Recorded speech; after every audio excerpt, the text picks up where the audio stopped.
Sandra Dee, the golden-haired darling of late 1950s and early 1960s. Hollywood, whose innocent screen persona made her America's sweetheart, shocked readers when, in her memoir, she dropped the coy restraint that had defined her public image, and spoke with raw honesty about her life, her loves, and one particularly unforgettable man she described simply unprovocatively as massive. Known for her roles in classics like Gidget and A Summer Place, Dee spent much of her early career locked in a carefully controlled image created by the studio system, one that demanded perpetual wholesomeness, even as her real life was far more complicated. In her memoir, she pulled back the curtain on the relationships and encounters she had kept hidden for decades, revealing that behind her shy smile was a young woman swept into the whirlwind of Hollywood's glamorous yet predatory culture. Among the most surprising revelations was her recollection of meeting a fellow star whose charisma and physical presence left her stunned. Without naming him directly at first, she described their introduction at a glittering industry party, how he towered over everyone in the room, his confidence radiating as effortlessly as his charm. She admitted she had been warned about him, told he was a notorious heartbreaker with a taste for women far less innocent than her, yet she couldn't deny the magnetic pull.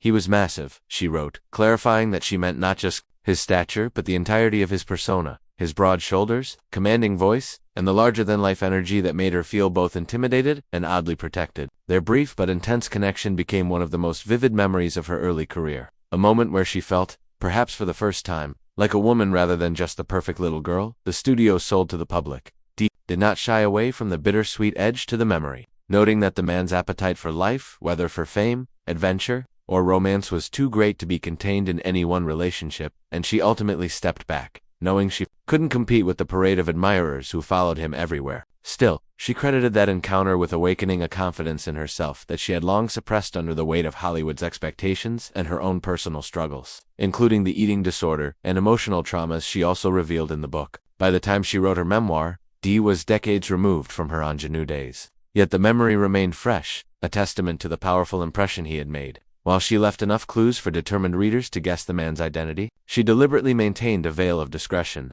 framing the story less as a tabloid confession and more as a turning point in her personal journey. For fans who had grown up with the polished, sweet-husband image of Sandra Dee, this candid chapter was revelatory, peeling back the layers to show a woman who, even in the shadows of Hollywood's strictest molds, experienced moments of intense passion and self-discovery. In the end, He Was Massive became less about the man himself and more about the larger-than-life, the impact he had on a young actress finding her own voice in a world determined to script her every move.